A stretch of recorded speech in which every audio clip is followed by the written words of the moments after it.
Happy Onam. നിങ്ങളോട് കുറേ പേര് പറഞ്ഞിട്ടുണ്ടാവും അല്ലേ? കാരണം ഓണം കഴിഞ്ഞിട്ടുണ്ട്, ഇനി വരാനുള്ളത് ക്രിസ്മസ് ആണ്. അപ്പോൾ ഹാപ്പി ക്രിസ്മസ് പറയും, അത് നിങ്ങൾക്ക് വരാനുള്ള ആശംസകളാണ്. പക്ഷേ ഇതിന് രണ്ടിനും ഇടക്കായിട്ട് നിങ്ങൾ ശ്രദ്ധിക്കാതെ പോകുന്നതും നിങ്ങളെ വളരെയധികം ബാധിക്കുന്നതുമായിട്ടുള്ള ഒരു ഇമ്പോർട്ടൻറ്റ് കാര്യം ഡിസ്കസ് ചെയ്യാൻ വേണ്ടിയിട്ടാണ് ഇന്ന് ലിബാൻ സാർ വന്നിട്ടുള്ളത്. ശ്രദ്ധിച്ചു കേട്ടോ. ഇതിപ്പോൾ സെപ്റ്റംബർ 2nd വീക്ക് കംപ്ലീറ്റ് ആയി, 3rd വീക്കിലേക്ക് കടന്നു. നിങ്ങളൊന്ന് ആലോചിച്ച് നോക്കൂ, വെറും 3 മാസം, ഒക്ടോബർ, നവംബർ, ഡിസംബർ 3 മാസം കംപ്ലീറ്റ് ആയിട്ട് നിങ്ങളുടെ മുന്നിലില്ല.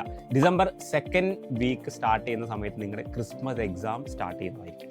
ഓണപരീക്ഷയ്ക്ക് ഒരു സിസ്റ്റമാറ്റിക് ആയിട്ടുള്ള ക്വസ്റ്റ്യൻ പേപ്പർ പ്രകാരമല്ല നിങ്ങളുടെ എക്സാം നടന്നെങ്കിൽ പോലും ഒരു ഏകീകൃതമായ ടൈം ടേബിൾ പ്രകാരമായിരുന്നു +2 എക്സാംസ് നടന്നത്. ഉറപ്പായിട്ടും ക്രിസ്മസ് എക്സാമിൽ നിങ്ങൾക്ക് സിംഗിൾ ടൈം ടേബിൾ ഉണ്ടാകും. എല്ലാവർക്കും ഒരേപോലത്തെ ക്വസ്റ്റ്യൻ പേപ്പർ ആയിരിക്കും. ഈ ഒരു വീഡിയോ എടുക്കാൻ ലേറ്റ് ആവാനുള്ള പ്രധാന കാരണം പല സ്കൂളുകളിലും പല രീതിയിലുള്ള ക്വസ്റ്റ്യൻ പേപ്പേഴ്സ് ആയിരുന്നു വന്നിട്ടുണ്ടായിരുന്നു. അതുകൊണ്ട് അതൊന്ന് അനലൈസ് ചെയ്യുകയായിരുന്നു. ഓൾമോസ്റ്റ് മിക്ക സ്കൂളുകളിലും വളരെ ഡിഫിക്കൽട്ട് ആയിട്ടുള്ള ക്വസ്റ്റ്യൻ പേപ്പേഴ്സ് ആയിരുന്നു. പ്രത്യേകിച്ച് അക്കൗണ്ടൻസിക്കും എക്കണോമിക്സിനൊക്കെ വളരെ ഡിഫിക്കൽട്ട് ക്വസ്റ്റൻസ് ആയിരുന്നു മിക്ക സ്കൂളിൽ ഇട്ടത്. ചില സ്കൂളിൽ വളരെ സിമ്പിൾ ആയിട്ടുള്ള ക്വസ്റ്റ്യൻ പേപ്പേഴ്സും ഈ ഒരു ഓണം എക്സാമിന് ക്വസ്റ്റ്യൻ പേപ്പേഴ്സ് ഞാൻ കണ്ടിട്ടുണ്ടായിരുന്നു. എന്നിരുന്നാൽ പോലും എന്തൊക്കെ സംഭവിച്ചാലും നിങ്ങളുടെ ക്രിസ്മസ് എക്സാം ആവട്ടെ, മോഡൽ എക്സാം ആവട്ടെ, ഫൈനൽ എക്സാം ആവട്ടെ, വളരെ ഡിഫിക്കൽട്ടായില്ല. കഴിഞ്ഞ വർഷത്തെ +2 നിങ്ങൾ നേരെ സീനിയേഴ്സിനോട് ചോദിച്ചാൽ നിങ്ങൾക്ക് മനസ്സിലാകും എത്രത്തോളം ഡിഫിക്കൽട്ട് ക്വസ്റ്റ്യൻ പേപ്പർ ആയിരുന്നു ഫൈനൽ എക്സാമിനും അതുപോലെ എക്സാമിനും വന്നത്. അതുപോലെ തന്നെ ഒരു പക്ഷേ അതിനേക്കാൾ കൂടുതൽ ഡിഫിക്കൽട്ട് ആയിട്ടുള്ള ഒരു ക്വസ്റ്റ്യൻ പേപ്പർ ആയിരിക്കും നിങ്ങൾ ഈ വരുന്ന ഫൈനൽ എക്സാമിനും ക്രിസ്മസ് എക്സാമിനും ഒക്കെ നിങ്ങളെ കാത്തിരിക്കുന്നത്. ഈ 3 മാസം എന്ന് പറഞ്ഞാൽ വളരെ തുച്ഛമായ സമയമുണ്ടല്ലോ. ഇതിനിടക്കാണ് ഇപ്പോൾ നിങ്ങൾ സ്പോർട്സ് സ്കൂളിൽ നടന്നുകൊണ്ടിരിക്കുന്നത്. സ്പോർട്സിൻ്റെ അത് സബ് ഡിസ്ട്രിക്റ്റ് ഉണ്ടാകും, ഡിസ്ട്രിക്റ്റ് ഉണ്ടാകും, ആർട്സ് ഫെസ്റ്റ് നടക്കാൻ പോകുന്നുണ്ട്, അതുപോലെ തന്നെ ശാസ്ത്രമേളകളും അത്തരത്തിലുള്ള ഒരുപാട് പ്രോഗ്രാംസ് നിങ്ങളുടെ സ്കൂളിൽ നടക്കും. +2 പഠിക്കുന്ന കുട്ടികളാണോ, നിങ്ങൾക്ക് മറക്കാതെ നിങ്ങൾ ചെയ്യുന്ന മറ്റൊരു കാര്യമാണ് നിങ്ങളുടെ പ്രാക്ടിക്കൽ ലാബിൻ്റെ വർക്ക് ചെയ്യണം, അത് പ്രാക്ടീസ് ചെയ്യണം, അതിൻ്റെ റെക്കോർഡ്സ് നിങ്ങൾ കംപ്ലീറ്റ് ചെയ്യണം. അതിൻ്റെ എക്സാംസ് ഫൈനൽ എക്സാമിന് മുന്നേ നടക്കുകയും ചെയ്യും. സോ ഇതും നിങ്ങൾ പഠിക്കണം. ഈ കുറഞ്ഞ സമയമുള്ളത്, ഈ കുറഞ്ഞ സമയത്തിനുള്ളിൽ നിങ്ങൾ 85% വരുന്ന പോർഷൻസ് കംപ്ലീറ്റ് ആവുകയും അത് ക്രിസ്മസ് എക്സാമിന് പഠിക്കുകയും വേണം. ബാക്കി വരുന്ന കുറഞ്ഞ പോർഷൻസ് ആയിരിക്കും ക്രിസ്മസ് എക്സാമിന് ശേഷം ജാനുവരി ഒരു കുറച്ച് കാലം ക്ലാസ്സസ് ഉണ്ടാകും. പക്ഷെ അത് കഴിഞ്ഞ കംപ്ലീറ്റ് നിങ്ങൾക്ക് പഠിക്കാനുള്ള സമയമാണ്.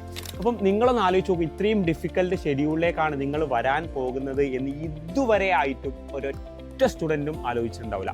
വളരെ കുറഞ്ഞ കുട്ടികൾ ചിലപ്പോൾ ഒരു പക്ഷേ ആലോചിച്ചിട്ടുണ്ടെങ്കിൽ പോലും നിങ്ങളുടെ ലൈഫിനെ, നിങ്ങളുടെ കരിയറിനെ, നിങ്ങളുടെ എഡ്യൂക്കേഷനെ ബാധിക്കുന്ന ഒരുപാട് കാര്യങ്ങൾ നിങ്ങളുടെ മുന്നിലുണ്ട് എന്ന് നിങ്ങൾ ഒരിക്കലും ശ്രദ്ധിച്ചിട്ടുണ്ടാവില്ല. അപ്പോൾ നിങ്ങളോട് ഒരു കാര്യം മാത്രമേ പറയാനുള്ളൂ, ഇന്ന് മുതൽ വളരെയധികം കരിയർ ഫോക്കസ്ഡ് ആവുക, എഡ്യൂക്കേഷൻ ഫോക്കസ്ഡ് ആവുക.